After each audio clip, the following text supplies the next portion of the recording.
नमस्कार दोस्तों, मैं डॉक्टर एस एम लांबा आपका अपने YouTube चैनल बायो वाले गुरुजी में हार्दिक स्वागत करता हूं। दोस्तों, आज मैं भोजन के अवयवों में नेक्स्ट अवयव लेकर आया हूं विटामिन। और विटामिन जो है काफ़ी महत्वपूर्ण टॉपिक है, क्योंकि ये बहुत सारे एग्ज़ामों में इसके क्वेश्चन आते हैं। जैसे कि कोई भी जनरल साइंस का एग्ज़ाम हो, चाहे यूपीएससी हो, चाहे रेलवे के कोई भी एग्ज़ाम हो, या एसएससी के कोई भी एग्ज़ाम हो, और स्टेट के जो भी रिक्रूटमेंट एग्ज़ाम हैं जैसे पटवार है, पुलिस है, या फिर एलडीसी है, सभी एग्ज़ाम्स के लिए बहुत ही महत्वपूर्ण है। और ऐसे ही दोस्तों, ये जो रीट का जो एग्ज़ाम है उसके लिए भी काफ़ी महत्वपूर्ण है, क्योंकि भोजन के अवयव से वहाँ से बहुत सारे क्वेश्चन आते हैं। तो दोस्तों देखिए, विटामिन के बारे में पहले हम थोड़ी बेसिक जानकारी पढ़ेंगे, और इसके बाद में विटामिन को हम बहुत ही अच्छे ट्रिकी तरीके से याद करेंगे, क्योंकि विटामिन के अंदर डेटाबेस क्वेश्चन आते हैं। और डेटाबेस क्वेश्चन जनरली कुछ बच्चों को, या ज़्यादातर बच्चे जो जनरल साइंस पढ़ते हैं उनको ध्यान में नहीं रहते, क्योंकि उनका साइंस बैकग्राउंड थोड़ा सा 10वीं तक ही रहता है। उसके बाद में साइंस के टच में नहीं रहने के कारण उनको याद भी नहीं रहता। इसलिए मैं इसको ट्रिकी वे में पढ़ाएंगे। तो देखो दोस्तों, इसको स्टार्ट करते हैं कि जो विटामिन है ये क्या होते हैं। तो दोस्तों देखिए, विटामिन सबसे पहले हम पढ़ेंगे कि विटामिन जो पदार्थ हैं ये क्या है। तो इनकी जो खोज है, यानी कौन से वैज्ञानिक ने इनकी खोज की। तो दोस्तों, एक वैज्ञानिक है ल्यूनिन। ल्यूनिन ने विटामिन्स की खोज की। ये काफ़ी फेमस क्वेश्चन है। ऐसे ही दोस्तों, एक क्वेश्चन और आता है कि जो विटामिन जो शब्द है ये किसने दिया। तो देखिए, विटामिन शब्द फंक नाम के वैज्ञानिक हैं, उन्होंने ये विटामिन शब्द दिया। तो फंक ने तो शब्द दिया, और ल्यूनिन नाम के वैज्ञानिक ने इसकी खोज की। अब ऐसे ही एक वैज्ञानिक और है हॉपकिंस। तो हॉपकिंस और इन फंक ने मिल करके विटामिन सिद्धांत दिया। तो देखिए, ये आपके लिए एक नई चीज़ हो सकती है, हालांकि इस पे क्वेश्चन आता है, इसीलिए इसको पढ़ रहे हैं। तो विटामिन सिद्धांत दिया, और किसने दिया। तो दो वैज्ञानिक हैं, एक तो है हॉपकिंस, इनका नाम आपने सुना होगा, हॉपकिंस, और दूसरे वैज्ञानिक हैं फंक, जिन्होंने विटामिन शब्द दिया था। इन दोनों ने मिलकर विटामिन सिद्धांत दिया। तो विटामिन सिद्धांत क्या कहता है दोस्तों। तो हम ऐसे कह सकते हैं कि जो विटामिन है वो बहुत ही सूक्ष्म मात्रा में यूज होते हैं। ऐसे ही जो विटामिन है वो कार्बनिक पदार्थ हैं। ये हमारी रोगों से सुरक्षा करते हैं, और इनके अणु के अंदर ऊर्जा समाहित नहीं होती है, यानी ये ऊर्जादायक नहीं होते हैं, लेकिन ये उपापचयी क्रियाओं में शामिल होते हैं और ऊर्जा उत्पन्न करने में सहायक होते हैं। तो यही विटामिन सिद्धांत है। तो देखिए, इस विटामिन सिद्धांत की कुछ विशेष बातें, यानी इसकी जो विशेष जो तथ्य हैं वो क्या हैं। तो यहाँ पर हम इनको one by one point wise mention करेंगे, क्या क्या विशेष तथ्य हैं। तो पहला तथ्य तो ये है कि विटामिन जो हैं वो क्या होते हैं, बोले सूक्ष्म मात्रिक होते हैं, सूक्ष्म मात्रिक पोषक तत्व, यानी माइक्रो न्यूट्रिएंट होते हैं, यानी बहुत ही कम मात्रा के अंदर ये यूज में लिए जाते हैं। तो ये माइक्रो न्यूट्रिएंट हैं, यानी सूक्ष्म मात्रा में यूज होते हैं। तो आप कह सकते हैं विटामिन जो है ये बहुत ही कम मात्रा में, यानी कम मात्रा में प्रयुक्त होते हैं, यानी हम जो भोजन ग्रहण करेंगे उसमें बहुत ही कम मात्रा में होते हैं। तो ये विटामिन की पहली खास बात हो गई। दूसरी खास बात कि जो ये विटामिन है ये बेटा कार्बनिक प्रकृति के होते हैं, यानी सारे विटामिन कैसे हैं, कार्बनिक पदार्थ हैं। यानी जैसे कार्बोहाइड्रेट थे, वसा थे, ऐसे ही प्रोटीन भी थे कार्बनिक पदार्थ, तो ठीक ऐसे ही विटामिन भी कार्बनिक पदार्थ हैं। ये क्वेश्चन आया हुआ है कि विटामिन के बारे में क्वेश्चन था, और उसमें खतन के रूप में पेश किया गया था इन तथ्यों को कि कौन सा विटामिन के बारे में सत्य नहीं है। तो उसमें ऐसे लिखा हुआ था कि विटामिन कार्बनिक पदार्थ नहीं होते, तो हम कह सकते हैं विटामिन कार्बनिक पदार्थ ही होते हैं। तो वो कथन गलत था। ठीक ऐसे ही दोस्तों, तीसरा इसके जो विटामिन सिद्धांत का तीसरा जो मेन तथ्य है वो है कि ये सुरक्षात्मक पदार्थ होते हैं। क्या होते हैं, सुरक्षात्मक पदार्थ, यानी ये क्या करते हैं, तो हम कह सकते हैं शरीर की रोगों से सुरक्षा। तो देखो, सुरक्षा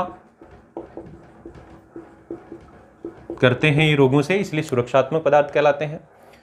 चौथा जो तथ्य है दोस्तों वो ये है कि ये सूक्ष्म मात्रिक हैं, कार्बनिक पदार्थ हैं, सुरक्षात्मक हैं पदार्थ हैं। लेकिन चौथा तथ्य ये है कि ये ऊर्जादायक नहीं होते, ऊर्जादायक नहीं होते। यानी आप कह सकते हैं इनके अणु के अंदर क्या नहीं होती है, ऊर्जा नहीं होती है। यानी इनके जो अणु हैं, यानी विटामिन का जो अणु होता है उसमें क्या नहीं होती, ऊर्जा नहीं होती। तो विटामिन का अणु क्या होता है, तो आप यहाँ लिख सकते हैं कि ऊर्जाहीन होता है। हालांकि विटामिन ऊर्जा उत्पन्न करने में सहायक होते हैं, लेकिन खुद के अणु के अंदर ऊर्जा नहीं होती है। तो ये ऊर्जा उत्पन्न कैसे करेंगे, तो बोले उपापचय क्रियाएं होती हैं। उपापचय क्रियाएं यानी क्रियाओं का नियमन करते हैं। ये हमारे कोशिकाओं के अंदर जैविक क्रियाएं जो आप कह सकते हैं रासायनिक रूप से चलती हैं, यानी रासायनिक जैविक क्रियाएं चलती हैं, उनको हम उपापचयी क्रियाएं बोलते हैं। तो ये उपापचयी क्रियाओं का क्या करते हैं, नियमन करते हैं, उनका रेगुलेशन करते हैं। तो दोस्तों ये विटामिन के बारे में 5 तथ्य थे और यही है विटामिन सिद्धांत जो हॉपकिंस और फंक ने दिया। अब दोस्तों इसको याद कैसे रखेंगे, यानी ये 5 पॉइंट समझ में तो आ गए आपको, लेकिन याद कैसे रखेंगे। तो दोस्तों इसको याद करने के लिए हम यहाँ पर एक ट्रिक यूज करेंगे। ट्रिक क्या यूज करेंगे, तो देखो यहाँ पर ऐसे लिखे, एक सेंटेंस लिख देता हूँ मैं पहले, कि जो विटामिन है, विटामिन का जो सूक्ष्म रोग है, विटामिन का सूक्ष्म कौन सा, सूक्ष्म कार्बनिक रोग, ऐसे मैं एक सेंटेंस लिखता हूँ, सूक्ष्म कार्बनिक रोग ऊर्जा का या ऊर्जा को पचा नहीं सकता, ऊर्जा को पचा नहीं सकता है। तो मैंने एक सेंटेंस लिखा, इस सेंटेंस में इसकी सारे जो तथ्य हैं उनको छुपा रखा है। देखिए कैसे, कि विटामिन का, विटामिन के बारे में तथ्य बता रहे हैं, का सूक्ष्म यानी सूक्ष्म मात्रिक पोषक तत्व होते हैं, सूक्ष्म कार्बनिक यानी ये कार्बनिक पदार्थ होते हैं, फिर सूक्ष्म कार्बनिक रोग यानी रोगों से सुरक्षा करते हैं, फिर ऊर्जा को पचा नहीं सकते यानी ऊर्जा इनमें नहीं होती है, यानी ये ऊर्जादायक नहीं होते हैं। और पचाने का मतलब यहाँ पर हम कह सकते हैं उपापचय, यानी उपापचय में शामिल होते हैं। पचा जो शब्द है उससे ध्यान में रख सकते हैं उपापचय। तो यहाँ पर एक सेंटेंस हो गया कि विटामिन का सूक्ष्म कार्बनिक रोग ऊर्जा को पचा नहीं सकता है। हाँ, यानी इस सेंटेंस का वैसे कोई बेसिक मतलब नहीं निकलता, यहाँ ट्रिक के रूप में यूज कर रहे हैं। तो हमारे पास यहाँ पर 5 जो तथ्य हैं उन तथ्यों को हमने यहाँ देख लिया है कि पहला जो तथ्य था वो है सूक्ष्म मात्रिक, दूसरा जो तथ्य था कार्बनिक पदार्थ होते हैं, तीसरा तथ्य था रोगों से सुरक्षा करते हैं, चौथा इनका अणु ऊर्जा विहीन होता है, और 5वां ये उपापचय में शामिल होते हैं। तो इस प्रकार से दोस्तों ये विटामिन का जो सिद्धांत है ये यूपीएससी के लिए और रीट वालों के लिए बहुत ही महत्वपूर्ण है। ऐसे ही एनटीपीएससी के लिए भी बहुत महत्वपूर्ण हो सकता है, सीजीएल के लिए भी बहुत महत्वपूर्ण है, क्योंकि यहाँ से ये प्रश्न आया हुआ है। इसलिए आपको ये ध्यान रखना है कि कार्बनिक पदार्थ वाला स्टेटमेंट में यूज किया हुआ है, और ऐसे ही यहाँ पर ये रोगों से सुरक्षा करना और विटामिन का जो अणु है ऊर्जादायक नहीं होता। तो ये दोनों ही इंपॉर्टेंट फैक्ट्स हैं। ठीक है दोस्तों, तो अब यहाँ पर हम चलते हैं कि ये जो विटामिन है जो हम पढ़ेंगे इनके प्रकार पढ़ेंगे, यानी इनका एक वर्गीकरण करेंगे। तो दोस्तों आइए चलते हैं विटामिन का प्रकार। तो यहाँ देखिए विटामिन के प्रकार। अब विटामिन को यहाँ पर हम 2 श्रेणियों में बांटेंगे वैसे, लेकिन यहाँ पर ये जो प्रकार है किस आधार पे है, तो आप यहाँ पर सीधा सीधा बता देंगे कि विटामिन के जो प्रकार हैं वो विटामिन की घुलनशीलता पर आधारित है। अब घुलनशीलता किसमें, तो बोले हम तो 2 प्रकार के पदार्थ जानते हैं, एक तो तेलीय पदार्थ, एक जलीय पदार्थ, यानी जल और तेल, यानी जल और वसा। तो घुलनशीलता के आधार पर हम विटामिनों को यहाँ वर्गीकृत करेंगे, घुलनशीलता के आधार पर, यानी ये कौन से पदार्थ में घुलते हैं। तो यहाँ पर हम विटामिन को ऐसे वर्गीकृत कर देंगे, सबसे पहले कि ये विटामिन्स हैं, और यहाँ पर घुलनशीलता के आधार पर हम यहाँ पर इसकी 2 श्रेणियाँ बना देंगे। एक तो वसा में घुलने वाले और एक जल में घुलने वाले। तो जो वसा में घुलने वाले हैं उनको हम यहाँ नाम दे देंगे वसा में घुलनशील विटामिन। अब ये जो वसा में घुलनशील शब्द है इसी को हम ऐसे भी लिख सकते हैं कि वसा विलय, वसा विलय, और इसके विपरीत अगर लिखें तो बोले जल अविलय, यानी जल में नहीं घुलने वाले, क्योंकि जो घी तेल या वसा में घुलता है वो जल में नहीं घुलता है। ठीक ऐसे ही दोस्तों दूसरी जो श्रेणी है वो है जल में घुलनशील विटामिन। तो जल में घुलनशील जो होते हैं वो आप कह सकते हैं वसा में नहीं घुलेंगे, तो इसलिए इनका भी यहाँ पर अलग नाम दे देते हैं कि जल विलय, यानी जो जल में घुलने वाले, और दूसरा नाम दे देंगे वसा अविलय, यानी वसा में नहीं घुलने वाले। ये दोस्तों ये नाम इसलिए बता रहे हैं कि कई बार प्रश्न जो है ऐसे डायरेक्ट ना पूछ के कौन सा विटामिन वसा में घुलनशील है, ऐसा शब्द ना यूज करके ऐसे बोल देते हैं कौन सा विटामिन वसा में विलय है या कौन सा विटामिन जल में अविलय है, यानी मतलब वही है लेकिन शब्द अलग अलग हो गए तो बच्चा कंफ्यूज हो जाता है। तो स्पेशली आप उसको इस अविलय शब्द पे ध्यान रखना है ना। घुलनशील की जगह अविलय शब्द दे दिया कि साहब जल में अविलय, इसका मतलब क्या हो गया, वसा में विलय। जो जल में अविलय है वो क्या है, वसा में विलय है, यानी वसा में घुलनशील है। तो दोस्तों यहां पर देखो, अब ये जो नाम तो आप जानते हैं, आपने बहुत रट रखे हैं बहुत सारे बच्चों ने, लेकिन यहां पर हम यहां ऐसे कह देंगे कि विटामिन ए, डी, ई और के, ये आपने बहुत पहले से सुन रखा है कि ये विटामिन क्या है, वसा में घुलनशील होते हैं। इनकी खुद की प्रकृति भी वसीय होती है, इसलिए वसा में घुलनशील होते हैं। और इधर देखें तो विटामिन बी व जो सी है ये क्या होते हैं, जल में घुलनशील होते हैं।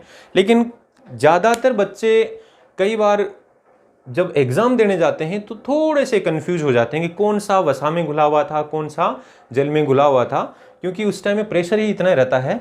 तो दोस्तों यहाँ पर थोड़ी सी एक ट्रिक अपनाएंगे हम। तो हम ट्रिक ऐसे कहेंगे कि यहाँ पर मैं एक शब्द लिखता हूँ, शब्द का एक सेंटेंस लिखता हूँ कि वसा, सॉरी ऐसे लिख देता हूँ, घी लिखता हूँ, घी एक वसा है और ब्रैकेट में लिख देता हूँ वसा।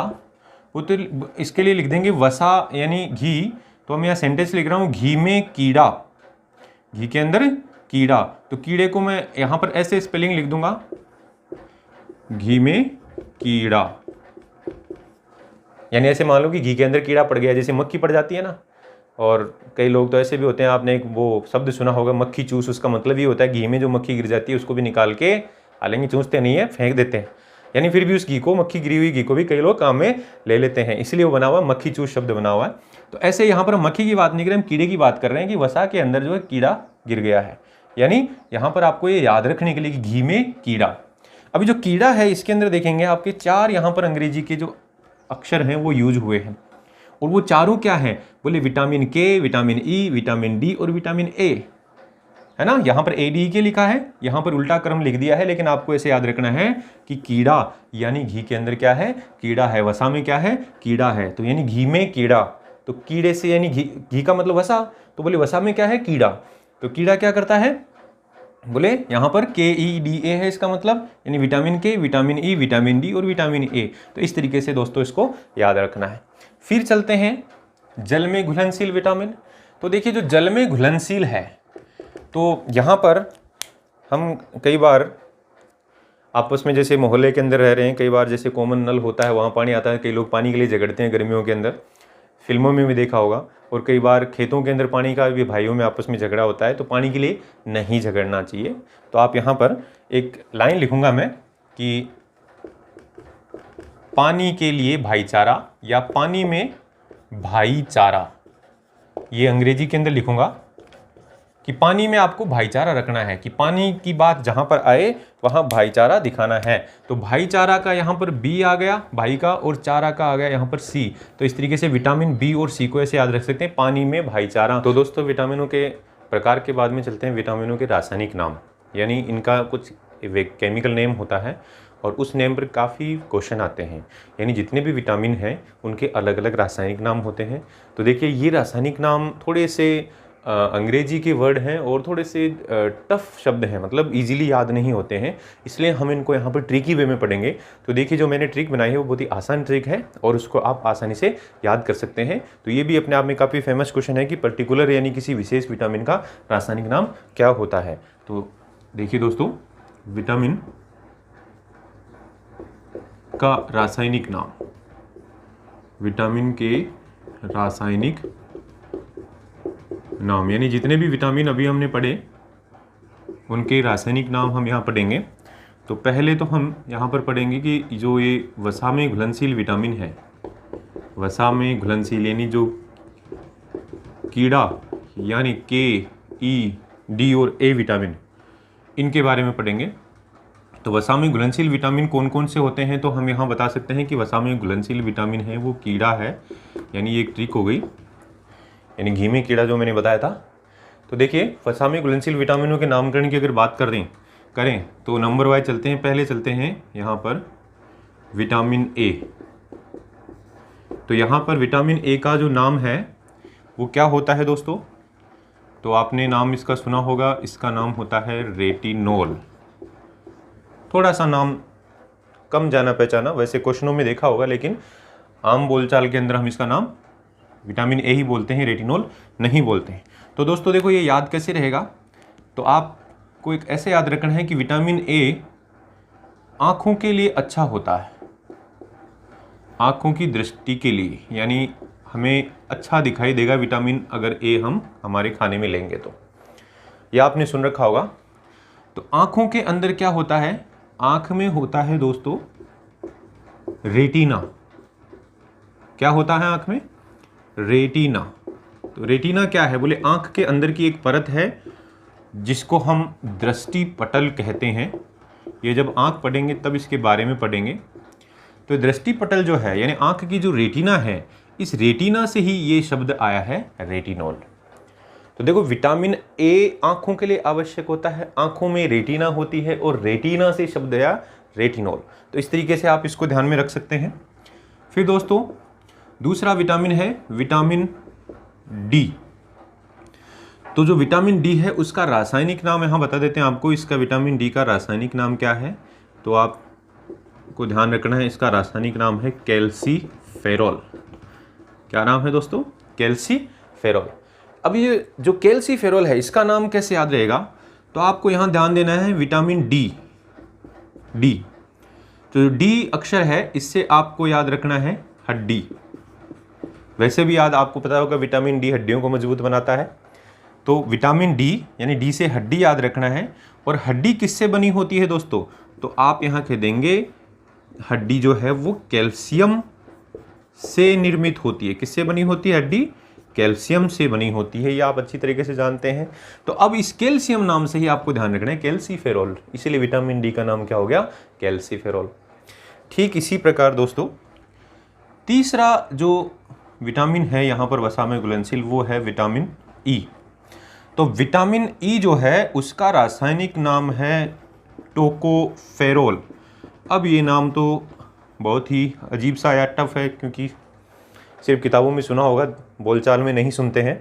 तो इसको याद कैसे रखेंगे, तो इसको याद रखने का तरीका यह है दोस्तों, आपने एक चीज़ तो सुनी होगी कि जितनी भी सौंदर्य वर्धक क्रीमें आती हैं, ब्यूटी क्रीम्स आती हैं, सौंदर्य क्रीम लगाती भी होंगे, फेयर एंड लवली जो काफ़ी फेमस ब्रांड है, उस सौंदर्य क्रीम का जब प्रचार देखते हैं तो आप लिखा होगा विटामिन ई युक्त, है ना, ऐसे लिखा होगा उस पर। तो जो सौंदर्य क्रीम क्या होती हैं, ये विटामिन ई युक्त होती हैं, ये प्रचार में आपने देखा होगा।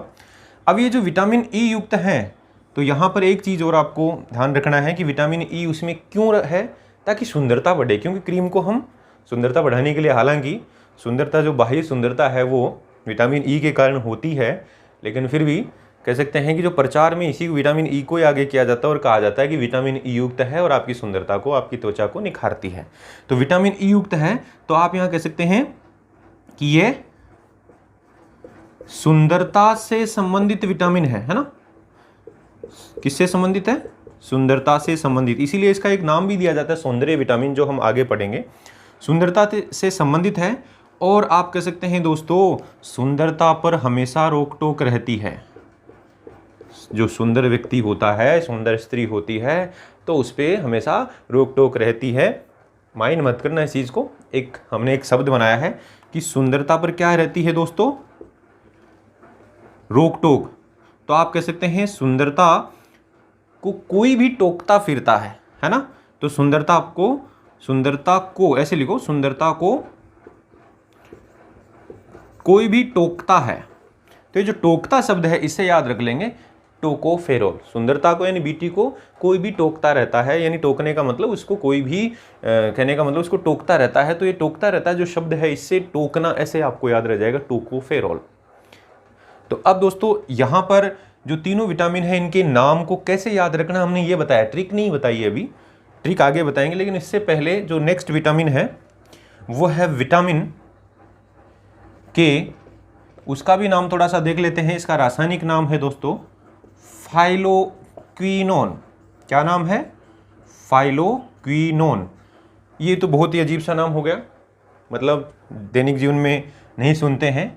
तो दोस्तों यहाँ के से देखो कै का अनुवाद हो रहा है, और यहाँ पर भी देखो क्वी आ रहा है। क्या आ रहा है? क्वी। तो ऐसे आप याद रख सकते हैं कि विटामिन के में कै का अनुवाद हो रहा है और फाइलोक्विनोन में भी क्वी का इसका अनुवाद हो रहा है, क्विनोन। तो ऐसे थोड़ा सा आगे मैं ट्रिक बता दूंगा इनको कैसे याद रखना है। तो लेकिन मेन चीज़ है इस तरीके से आपको इनके जो रासायनिक नाम है वो ध्यान में रखने हैं। तो दोस्तों देखो यहाँ पर दोबारा से एक बार देखिए कि वसा में घुलनशील जितने भी विटामिन हैं उनको हमने कीड़ा नाम से बोला था, यानी वसा यानी घी, तो बोले घी में कीड़ा होता है, ठीक है ना। तो विटामिन के, विटामिन ई, विटामिन डी और विटामिन ए, 4 प्रकार के विटामिन इसमें वसा में घुलनशील बताए थे। पहला जो विटामिन ए है उसका रासायनिक नाम क्या बताया दोस्तों? रेटिनॉल। दूसरा जो विटामिन डी है उसका रासायनिक नाम क्या बताया दोस्तों? कैल्सीफेरॉल।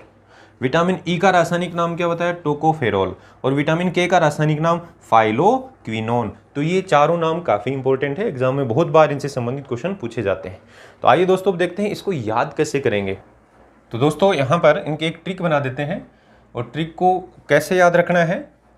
ट्रिक को ऐसे याद रखेंगे कि जो कीड़ा है, देखो सीक्वेंस हमें ध्यान रखना है, कीड़ा की जो फाइल है, कीड़ा की फाइल, इस कीड़े की फाइल में एक टोकन है। क्या है कीड़े की फाइल में? एक टोकन, टोकन, और इस टोकन पर कुछ चीज लिखी हुई है। तो टोकन पर कैल्सी बोलते हैं जनरली, कैलकुलेटर को शॉर्ट में अंग्रेजी में बच्चे बोलते हैं कैल्सी। तो कीड़े की फाइल में टोकन है, टोकन पर कैल्सी की रेट लिखी हुई है, कैल्सी की रेट, रेट यानी उसकी प्राइस, और वो क्या है? लिखी हुई है। तो इस तरीके से दोस्तों एक वाक्य बना, और इस वाक्य को हम ऐसे पढ़ सकते हैं कि कीड़ा की जो फाइल है उसमें जो टोकन है उस पर कैल्सी की रेट लिखी हुई है, यानी कीड़ा की फाइल में टोकन पर कैल्सी की रेट लिखी हुई है। यहाँ पर मैंने जो 4 ये जो लाल अक्षर बनाए हैं इनको आप ऐसे बता सकते हैं 1, 2, 3 और 4, और यहाँ बता सकते हैं ये तो है विटामिन के का नाम।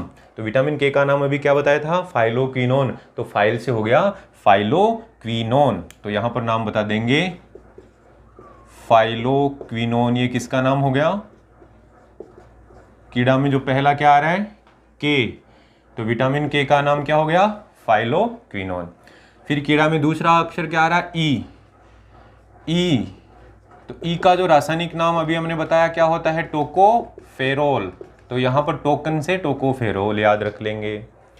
फिर तीसरा जो है वो है दूसरे ई के बाद में है डी। तो डी का जो है उसके लिए हमने लिखा है कैल्सी, तो जो विटामिन डी है उसका नाम हो गया कैल्सीफेरोल। तो यहाँ दोस्तों कैल्सीफेरोल जो है उससे कैल्सी से कैल्सीफेरोल बना लेंगे। ठीक ऐसे ही चौथा जो है वो ए के लिए है, और यहाँ पर दोस्तों आप देखेंगे कि यहाँ रेट लिखा हुआ है, तो इस रेट से बना देंगे रेटिनॉल।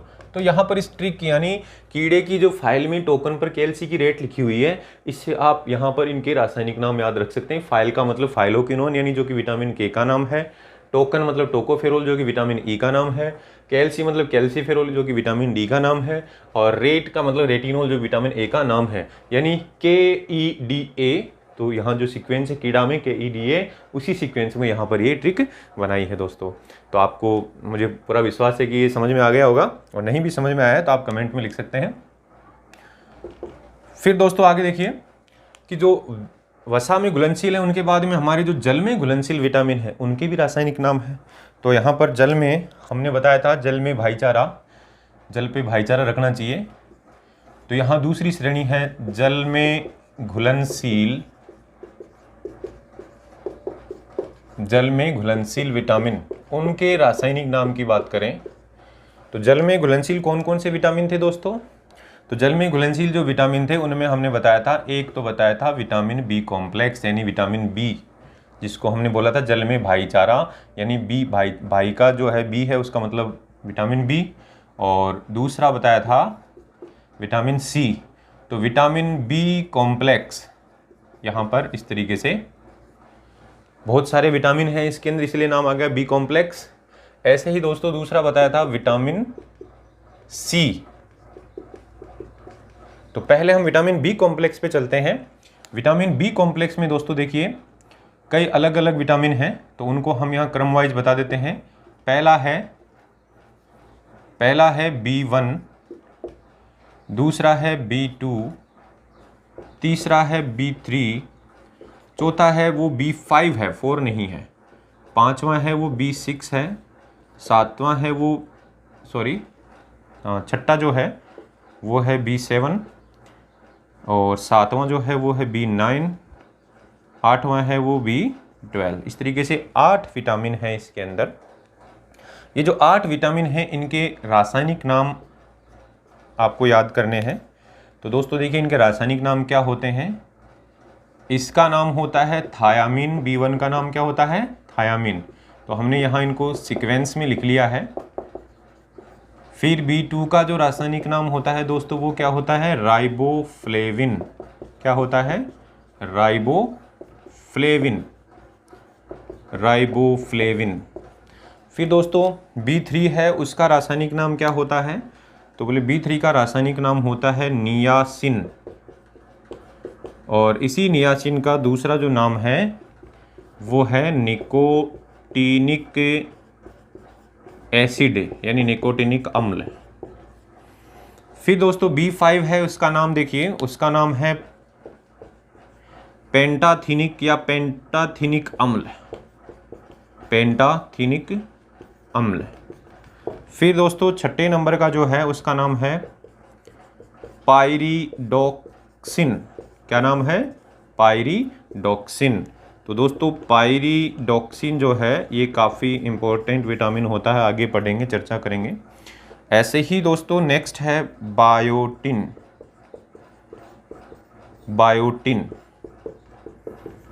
बायोटिन के बाद में जो B9 है उसका रासायनिक नाम है फोलिक अम्ल। क्या नाम है? फोलिक अम्ल। आप फोलिक अम्ल को अम्ल की जगह एसिड भी लिख सकते हैं, क्योंकि अम्ल को अंग्रेजी में एसिड बोलते हैं, तो फोलिक एसिड। और जो लास्ट है 12वां, उसका नाम है साइनोकोबालामिन। क्या नाम है? साइनोकोबालामिन। तो दोस्तों ये तो हमने विटामिन बी कॉम्प्लेक्स के जो सारे विटामिन हैं उनके रासायनिक नाम बताए। अब ये आपको याद कैसे रहेंगे, तो इसके लिए हम ट्रिक बनाते हैं। वैसे एक जनरल ट्रिक भी यहाँ पे बता देता हूँ। तो देखो थायामीन को तो एक बार रहने दो, बो के अंदर 2 बो आ रहा है, गुजराती में बे को 2 बोलते हैं, बे का मतलब 2। और वैसे भी एबेसेदे जब होता है तो उसमें बे दूसरे नंबर पे आता है, तो राइबो यानी 2 नंबर पे, यानी विटामिन B2। फिर ऐसे ही दोस्तों यहाँ जो निकोटीनिक है, टीनिक मतलब 3, इस तरीके से 3 याद रख सकते हैं। पेंटा शब्द आ गया, पेंटा का मतलब होता है 5, तो ये B5 का नाम हो गया। पायरिडॉक्सिन में देखो डॉक्सिन 6 होता है, तो 6 के अंदर 6 को लिखेंगे, कैसे लिखते हैं 6 को? तो बोले 6 को ऐसे लिखते हैं। तो 6 में जो क्षय है ये यूज हो रहा है, यहाँ पे भी क्षय यूज हो रहा है, तो ऐसे एक अंदाजा लगेगा कि 6 का मतलब 6 होता है और यहाँ पे क्षय यूज हो रहा है, तो इसको 6 से संबंधित करके 6 से जोड़ के बोले B6 को पायरिडॉक्सिन बोलते हैं, ऐसे याद रख सकते हैं। बायोटिन और फोलिक अम्ल। और ऐसे ही दोस्तों लास्ट है साइनोकोबालामिन। तो कोबालामिन में ये बाला जो दिख रहा है, छोटा बच्चा होता है, बारा जो होता है उसको तुतला के बोलता है बाला, तो विटामिन B12 का नाम में बाला आ गया, यानी साइनोकोबालामिन। तो ये तो अपने एक वर्ड को याद रखने का, पहचानने का तरीका बता रहे हैं। यहाँ पर एक ट्रिक भी अपन लिख सकते हैं। और ट्रिक कैसे लिखेंगे, मैं यहाँ लिख देता हूँ ट्रिक को, कि बी कॉम्प्लेक्स में यहाँ थोड़ा सा राजस्थानी भाषा का सहारा लेना पड़ेगा। और कैसे सहारा लेंगे, देखो दोस्तों, बी कॉम्प्लेक्स हम जनरली शहरों के अंदर जो मल्टी स्टोरी बिल्डिंग होती है उसको बोलते हैं कॉम्प्लेक्स। तो बी कॉम्प्लेक्स में, बी मतलब राजस्थानी में बी का मतलब होता है उसे, उस कॉम्प्लेक्स में, यानी बी कॉम्प्लेक्स में, बी कॉम्प्लेक्स में देखो क्या है, बोले बी कॉम्प्लेक्स में थारा, देखो बी कॉम्प्लेक्स में था, यहां से ले लेंगे हम थायमिन का था, इसका रा, थारा, निक्कर, निक्कर मतलब जो नेकर होता है, हाफ पेंट होता है, तो नी से निक्कर या निकोटिनिक से निक्कर ले लेंगे, निक्कर, और फिर लिख देंगे पेंट, तो पेंटा से पेंट आ गया, पेंट पर, फिर लिख देंगे अपन पर, पायरिडोक्सिन का आ जाएगा पर बायोटीन का ले लेंगे यहां पर बाटी, तो निकर पर बाटी, निकर और पेंट पर बाटी, फोलिक एसिड का ले लेंगे फोर्ड, है ना, फोर्ड है ना, तो यहां से बाटी, फोर्ड, फोर्ड का मतलब होता है फोड़ना, बाटी, तो यहां देखो बाटी फोड़ दी, बाटी फोड़ दी, किसने फोड़ी, साइना ने, साइना, ऐसे भी लिख सकते हैं साइना के बालम ने। तो यहां देखो एक सेंटेंस बना, थोड़ा सा दोबारा से देखना, कि बी कॉम्प्लेक्स में थारा निक्कर पेंट पर बाटी फोड़ दी साइना के बालम ने। साइना का जो बालम है यानी उसका जो हस्बैंड है वो उस कॉम्प्लेक्स में रहता है, बी कॉम्प्लेक्स यानी उस कॉम्प्लेक्स में, और उसने क्या किया, थारा मतलब तुम्हारे, राजस्थानी शब्द है थारा मतलब तुम्हारा, थारा निक्कर व पेंट पर, निक्कर हाफ पेंट और पेंट जानते हो, पेंट पर बाटी खाने वाली जो चीज़ है वो फोड़ दी, मतलब उसको ब्रेक कर दिया, फोड़ दी साइना के बालम ने। तो देखो दोबारा से देखो, बी कॉम्प्लेक्स में थारा नेकर और पेंट पर बाटी फोड़ दी साइना के बालम ने। तो अब यहां से कैसे याद रखोगे, देखो दोस्तों, तो यहां पर बी कॉम्प्लेक्स पता है, विटामिन बी कॉम्प्लेक्स के लिए बोल रहे हैं, तो बी कॉम्प्लेक्स यानी उस कॉम्प्लेक्स में, उस मल्टी स्टोरी बिल्डिंग में था फॉर थायमिन, रा फॉर राइबोफ्लेविन, निकर फॉर नियासिन या निकोटिनिक अम्ल, पेंट फॉर पेंटाथेनिक अम्ल, पर फॉर पायरिडोक्सिन, बाटी for biotin, Ford for folic अम्ल, और साइना के बालम यानी साइना कोबालामिन, है ना, साइना कोबालामिन, तो साइनो कोबालामिन साइना के बालम ने फोड़ दी, तो बोले साइनो कोबालामिन नाम बन गया। तो इस तरीके से आप ये याद रखेंगे कि बी कॉम्प्लेक्स में थारा निक्कर व पेंट पर बाटी फोड़ दी साइना के बालम ने। थोड़ी सी लंबी लाइन है लेकिन 2-3 बार रिवाइजन करोगे, कभी बैठे बैठे लिखोगे तो ये अपने आप टिप्स पे आ जाएगी, और इससे क्या है, आपको ये नाम याद रहेंगे।